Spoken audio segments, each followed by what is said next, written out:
Si vous pensez que Dieu est assis au ciel, les bras croisés en disant non, tant que tu ne pries pas plus, tant que tu ne lis pas davantage ta Bible, tant que tu ne vas pas à l'église, tant que tu ne fais pas ceci et cela, je ne bougerai pas. Il faut d'abord que tu fasses ta part. Si vous pensez que Dieu répond à vos actions, rappelez-vous que vous êtes le maillon faible de la chaîne. Et si vous subissez ce genre de pression, ce genre de poids, je peux vous garantir que vous n'allez pas y arriver.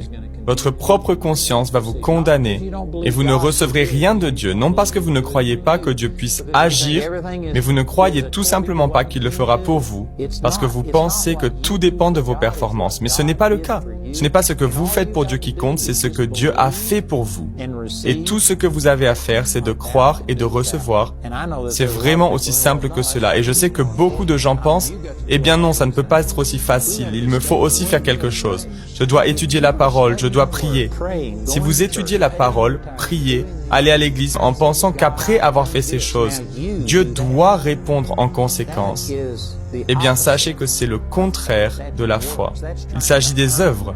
C'est essayer de mériter la faveur de Dieu. Et le seul péché qui puisse arrêter la puissance de Dieu dans votre vie est le péché qui consiste à se justifier soi-même, où vous placez votre confiance en votre propre bonté et en ce que vous avez fait. Cela empêchera la puissance de Dieu d'agir dans votre vie. Dieu ne vous donne pas ce que vous méritez. Et vous pouvez louer Dieu pour cela. S'il nous donnait ce que nous méritions, nous irions tous en enfer. Dans sa miséricorde, Dieu a établi un système qui fonctionne totalement sur la base de ce que Jésus a fait. Et la seule chose qui est nécessaire est de croire et de recevoir.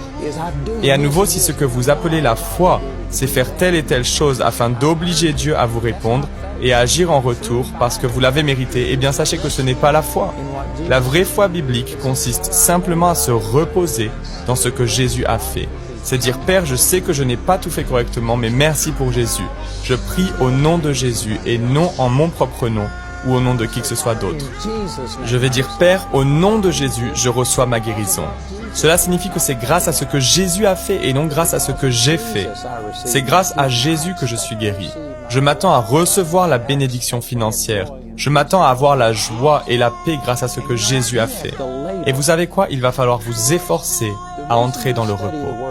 La raison pour laquelle nous étudions la parole n'est pas pour que Dieu nous aime davantage si on le fait. Il ne vous aime pas plus si vous étudiez la Bible et il ne vous aime pas moins si vous n'étudiez pas la Bible.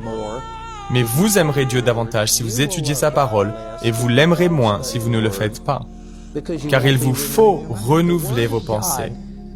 La parole de Dieu est ce qui vous permet de recevoir des révélations. Les choses que je partage avec vous, je les ai apprises en étudiant la Bible.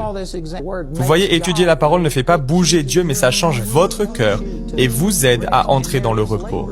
Et cela demande des efforts. Il faut se forcer à éteindre la télévision, à couper Internet, ou tout ce qui occupe votre temps pour donner la priorité à la parole, en demandant à Dieu de vous donner des révélations et de vous montrer des choses. Cela demande des efforts, il faut s'efforcer à entrer dans ce genre de repos, et c'est ce dont je parle dans cet enseignement. J'ai cité le chapitre 4 du livre aux Hébreux, où il est question d'entrer dans le repos de Dieu et de s'efforcer à entrer dans ce repos. Il ne s'agit pas de s'allonger et de ne rien faire, mais de cesser de croire qu'il faut motiver Dieu, qu'il faut tout faire pour mettre Dieu dans sa poche, qu'il faut faire quelque chose pour que Dieu vous réponde. Cela revient à placer sa confiance dans ses propres œuvres. Mais au lieu de cela, ce que nous devrions dire, c'est « Père, merci car notre relation n'est pas basée sur ce que je fais. Elle est basée sur ce que Jésus a fait et je me repose sur cette vérité. Je me repose en sachant que tu as déjà pourvu à tous mes besoins. Et maintenant, je tends la main et je reçois. » La foi ne fait que s'approprier ce que Dieu a déjà donné. Vraiment, ce sont des vérités radicales et libératrices. Mais la plupart des chrétiens ne les comprennent pas. On pourrait presque dire qu'ils n'y croient pas, mais la raison pour laquelle ils n'y croient pas, c'est parce qu'ils n'en ont jamais entendu parler. Ils n'ont pas saisi ces vérités, car la foi vient de ce qu'on entend, et ce qu'on entend vient de la parole de Dieu.